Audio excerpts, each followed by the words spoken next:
Council's Education, Environment, and Sustainability Committee meeting today, Wednesday, October 30th, 3 p.m. Can we have a roll call, please, Madam Clerk? Calling the roll, Ms. Simon. Here. Ms. Brown. Here. Mr. Jones. Here. Ms. Stevens. Ms. Stevens is absent. Mr. Brady. Here. There's a quorum. Oh, no, Dale. I was automatically looking for Dale Miller. Okay, any public comment? No, Madam Chair, no one is signed in. Perfect. And we have minutes from September 18th, 2019. Can I have a motion to approve the minutes, please? Second. All in favor? Aye. Minutes approved. So there's no matters referred to committee. However, we have two update presentations that want to ask the presenters to be conscious of time. We've been in budget meetings now for over 2 weeks and back to back, but we don't want to shortchange you either because they're both important. We're going to start off with an update regarding Project Love. Do you want to come up, Stuart? And values in action, I think, more specifically, right? Yeah, you can give them to our clerk.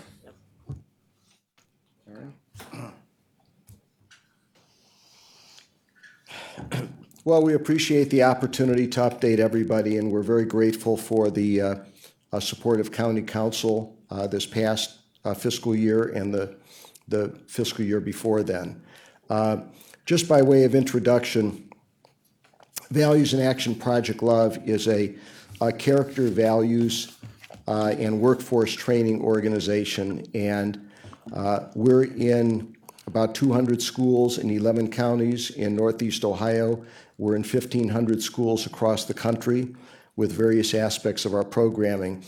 About 4 years ago, the State of Ohio Department of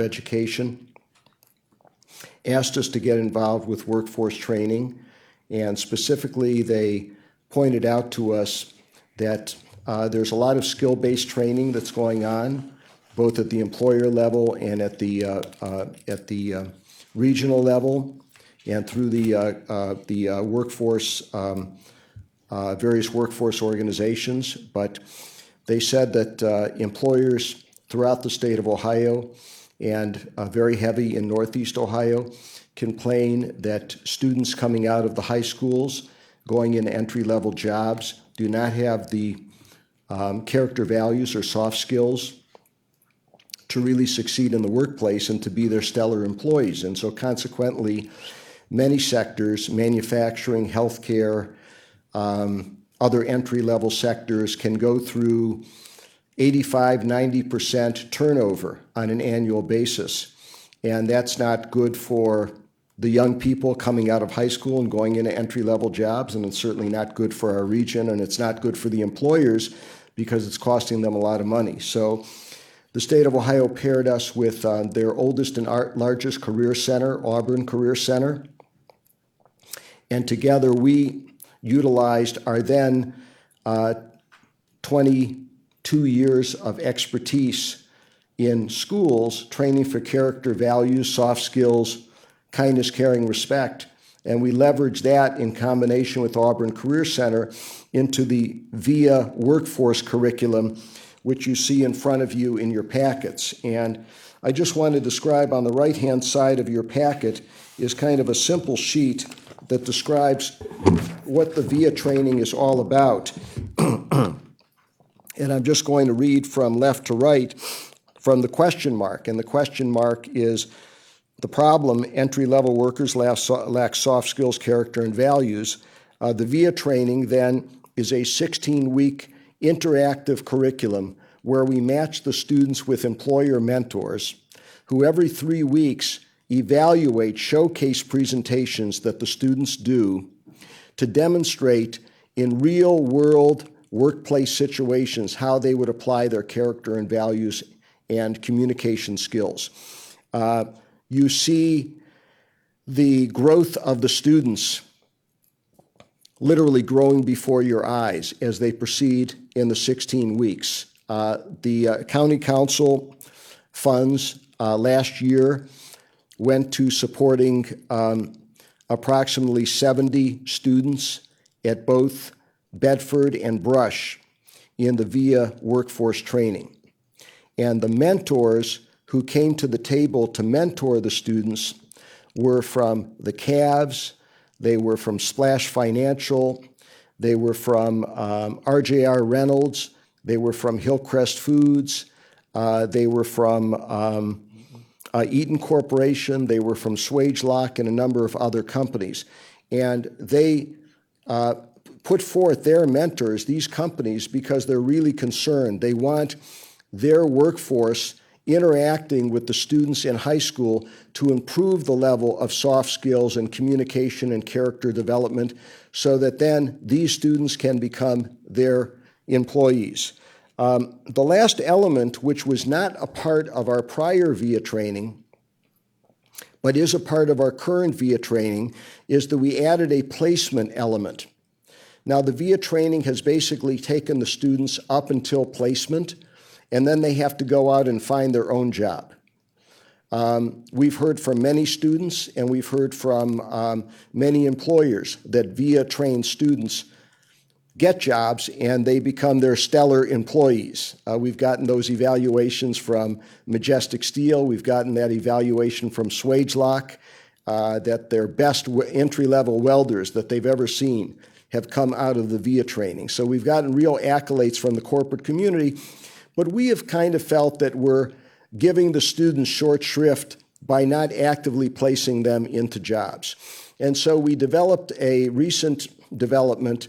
We developed a joint venture with Direct Recruiters, which is a major recruiting organization in Northeast Ohio. They're based in Solon, and they will be placing the VIA students in jobs now, so that every VIA-trained student that is part of our program who is not going into the military, not going on to college, not going into some other endeavor who wants to be placed in a job, will be placed in a job. And we're really excited about that additional development because it takes our program on kind of a soup to nuts basis where we're training the students, we're acclimating them to the workplace, we're matching them with mentors, and we're placing them in jobs. And that's what the VIA training does. I just parenthetically want to mention that I know that funds are tight. I know that the county has put a significant amount of money into Say Yes to Education. And I'm a great proponent of Say Yes to Education. But there are CMSD students and other students from the inner-ring suburban schools who are not going to be able to find good jobs because even the CMSD students, not everybody is going to go to college. A number of them want to go directly into the workplace. A number of the students at Bedford, Brush, Maple, Garfield, Lakewood, et cetera, want to go into the workplace. And there's this gap of preparing them for the workplace that is the gap that we believe that the VIA training covers. So that, just in summary, is what we're currently doing in this specific training that we handle. And we're very, very grateful to the county for assisting us over the past 2 years, and we hope that the assistance can continue, and in large part because the schools cannot afford this. It's just unaffordable to the schools as much as if we were able to offer it for free, and we have been able to by virtue of the county money and the state money that we received last year. The schools are clamoring for it. But otherwise, despite the great interest that the schools have, they just can't afford taking out of their general budget, which is allocated by and large for staff, for teachers, for supplemental education, for special education, intervention specialists, et cetera, and they can't take out of that general budget to fund something that is certainly a nice to do, and we believe that it's a need to do, and a lot of employers believe it's a need to do, but if you don't have the money, the school districts are not necessarily saying it's a need to do if we don't have the money. Kenny Koblitz is our managing director of workforce training and has directly been involved in the training in the schools as one of our facilitators.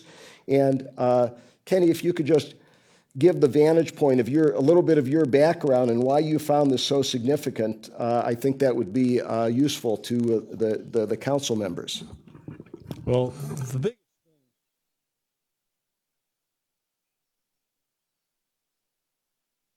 Push. Oh, sorry, I turned it off. The biggest thing that I learned, and I was vice president of recruiting, hiring, and training for a Fortune 100 company for many years. And we, in the last 5 or 6 years that I was there, we were having trouble finding salespeople because they didn't have the soft skills that you need in sales. Sales in and of itself is a soft skill, of course. And watching, I've been at Bedford, been at John Adams, been at Brush, and watching, as Stuart said, these kids blossom as they learn soft skills. And we worked with a company called Hillcrest Foods who were looking for students to come in and work. Hillcrest is a purveyor of foods to, I don't know how many 100 restaurants in the state of Ohio. And they came to Bedford, to Brush, and to John Adams and interviewed and hired 11 people immediately into they were working at that time with what's a restaurant that has a number of facilities around this area. Winking Lizard, thank you. And they hired 11 people from everything from hosts to dishwashers to floor leaders, and with a guarantee that if they succeeded and did well, they would sponsor them to some degree into culinary school if they wanted to go to that level. And it was amazing to watch these students as they were interviewed, how excited they were.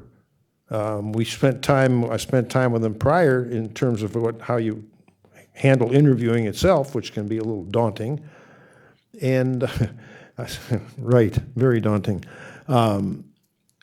And it's just been a pleasure to watch. And we just need to keep doing it and doing more of it.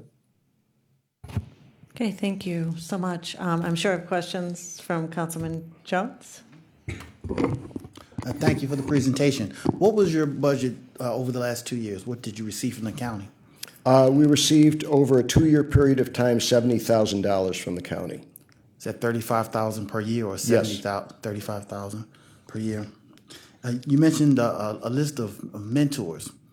Are you contracting with the schools? Those 3 schools, John Adams, Bedford, and you said in South Euclid? Brush. Brush. Okay. So you've contracted with the city over the school system over those last 2 years, and those mentors. Give me a sense of what they're doing. And I say 16 weeks. Give me a sense what they do on a school day. We have showcases. Showcases. 3 showcases during the semester where the students prepare a presentation, and it's a job or a company they want to work, they want to do as an entrepreneurs. And as they succeed higher and higher, one showcase after another. And we have found that it really builds their self-esteem, that they can actually talk to adults and show them their plan for creating a business. Not that we suggest they become entrepreneurs coming out of high school, but to see their energy and their enthusiasm, and they get better with each showcase. And let me also add that the VIA curriculum, the 16 weeks is divided into 3 parts. The first part is, who am I? What do I stand for? What are my values? We consider that to be foundational.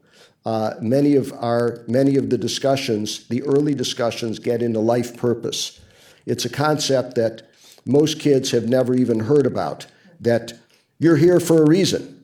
Some of you are meant to be doctors, and some of you are, have a passion for plumbing, and others have a passion for building aircrafts. God knows, I still have no idea how an aircraft stays in the air. That's just not my perspective, but I had a perspective on many other things.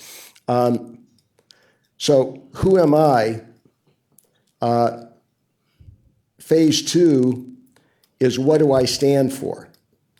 And by the way, one of the common complaints, soft skills common complaints from employers, is that young people do not have self-awareness. this is very heavy on self-awareness, because if you're not aware that you said something that offends somebody, how are you going to be able to interface with customers? How can you even be at the checkout counter at CVS if you don't have that level of self-awareness? And then the third phase is, how do I win? So how do I build that company? How do I interface with community? How do I interface with my employer? How do I help a company grow that I'm employed at? And these are concepts that the corporate community finds so refreshing that they say they can't train for. Because if somebody doesn't already have those concepts, once they hit the ground running and start work, companies really want them to hit the ground running. They can train them internally how to work a machine or how to interface with a product line that they have, but they keep on saying over and over again, we can't teach them values, we can't teach them self-awareness, we can't teach them communication skills. If they don't have it, they're going to fizzle out at their job, and that's exactly what's been happening. And it's a known fact, a research fact, that employers hire on skill. They fire on character. Last question. Give me an itemized breakdown of how the $35,000, does it go to the mentors? Councilman, in the left-hand column of your packet, there's the second last page is actually an itemized budget. Our budget is actually close to $45,000, but a county council could only spare, and we're very grateful, $35,000, and we were able to get other sponsorship for each school for the other 10. Gotcha. Okay, thank you. Mentors are not paid. They're all volunteer, and we have companies that have recently come to us saying, "Can we send you mentors?" That's how eager the companies are to interface with the with the potential entry-level employees in the high schools.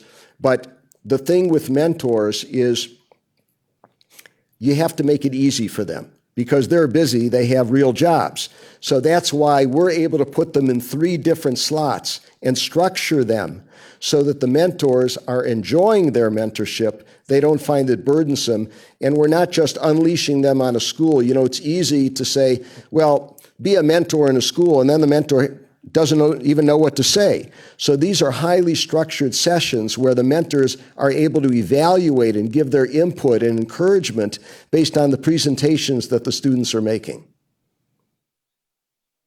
Thank you. Councilwoman Brown, any questions? Okay, so I thank you for coming in. I know there's a more thorough presentation I thought you had from Garfield, or from Brush, that we would like you to come back after these budget sessions where we Sure. could have more time.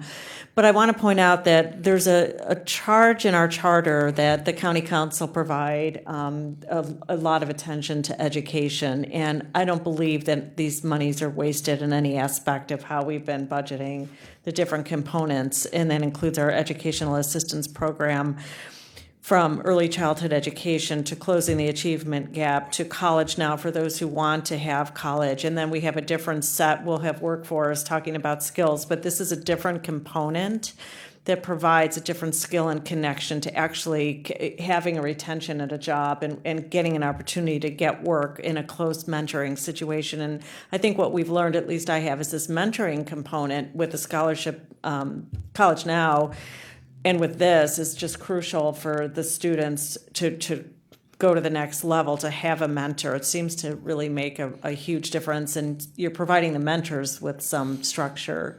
It's absolutely essential, and I'll give you an example from one of our other programs. As you know, and as Councilman Jones knows, we have an all-embedded social-emotional program at John Adams High School, and that's really been breakthrough, using a lot of our principles that CMSD wanted us to overlay on the entire high school every single day.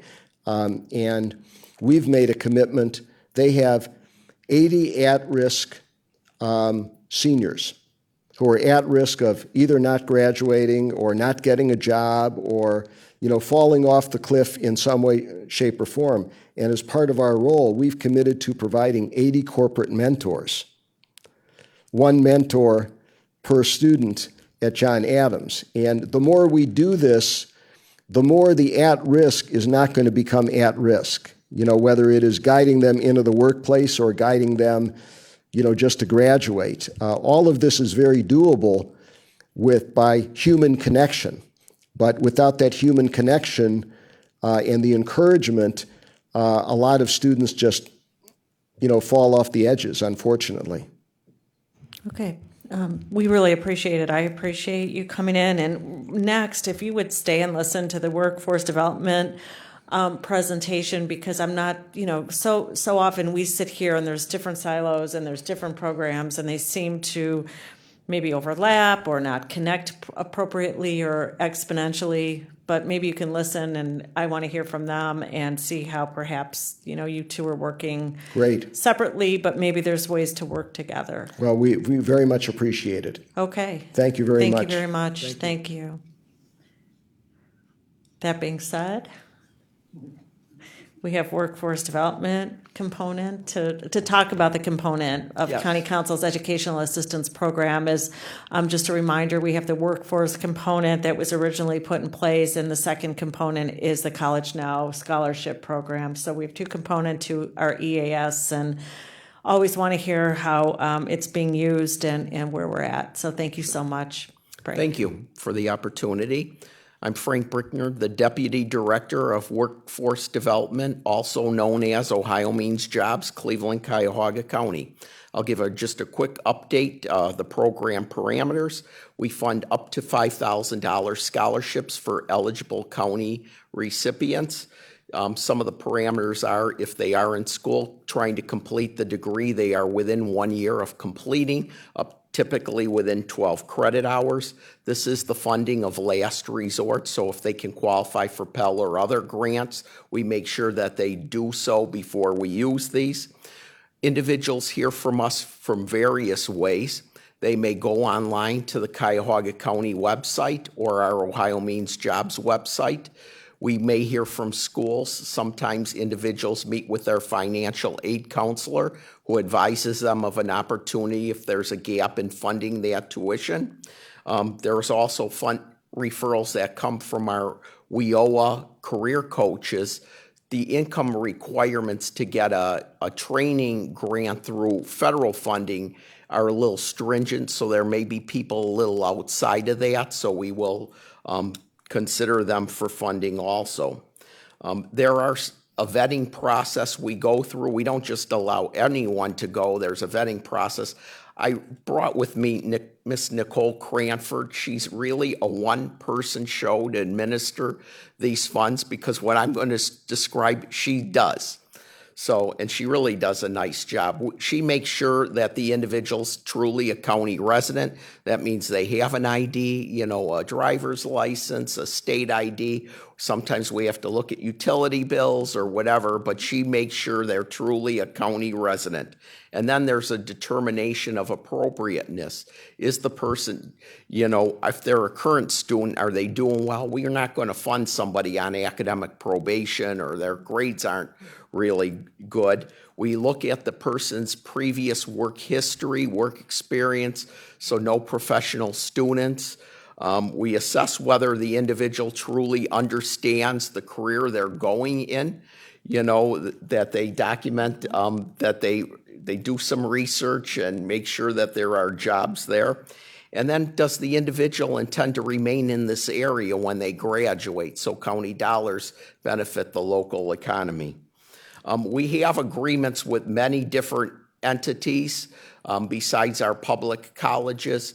If they're a private organization, it's a performance-based agreement. So, they have some skin in the game. So if an individual goes to school, we will pay that school up to a certain amount, up to half, but they'll get the other half if the person completes training and gets a training-related job.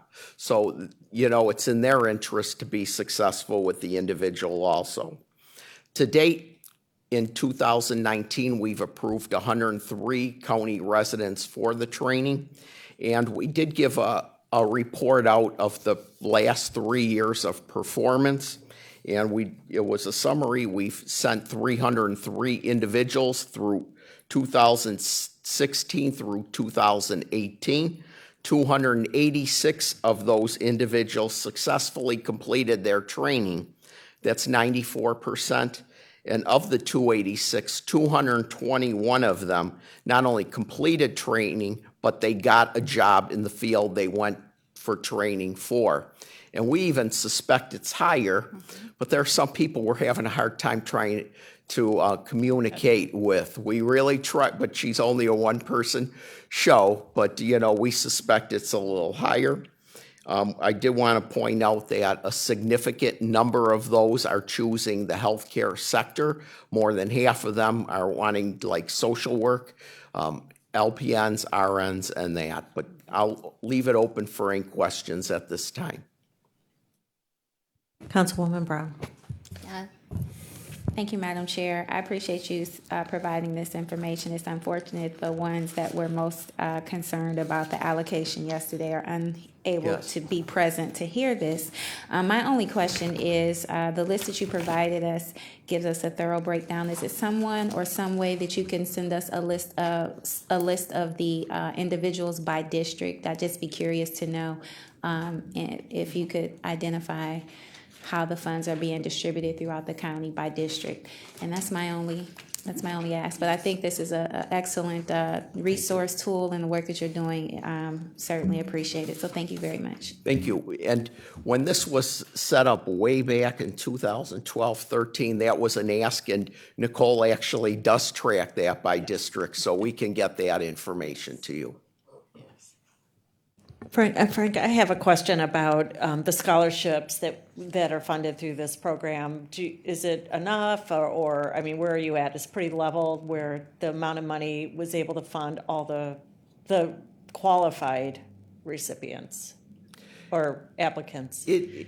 I think it's sufficient right now, especially in light of our WIOA allocations went up a bit, so it's allowing us to do more training on the WIOA side. So there is a strong interest, but we do turn people away. I mean, but I think we do it graciously. Absolutely. Yes. Absolutely. I think the $500,000, our challenge is, if you look at our expenditures, we're not spending at that level. We can't over-obligate because some of the schools, they won't earn all the payment points. So, so you'll see a little less usage than the $500,000. But I think it's a sufficient amount right now. Councilman Jones?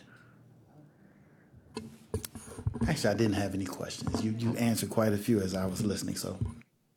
Thank you. Okay, so we really appreciate the work in developing and implementing our vision back from 2012 and 13 as part of this new Vanguard program. And wanted just so you heard the presentation from the Values in Action group, and I maybe wanted to ask, not to force you, but if you guys can chat, and woman, and just say, hey, perhaps there's some overlap, maximization of these are different. You've skill training, what you do, and then we know that there's another component to job retention. It's not just knowing how to hammer a nail, and it's really about having these values to be able to sustain a long-term career. So maybe if you can have a chat. Absolutely, and what was said previous is exactly true. We hear that from our employers also. We have young adult money to help individuals get credentials. We try to provide some soft skills. But that is the biggest challenge, getting individuals to understand those soft skills, getting to work on time, making sure you call, if you can't make it in, things like that, and that we really work on. So absolutely, we will talk. Okay, we really appreciate it. Thanks. Okay, thanks. Thank you. Okay, all right, so some of you have had a longer day than others sitting at this dais, but we are no miscellaneous business. We are going to adjourn.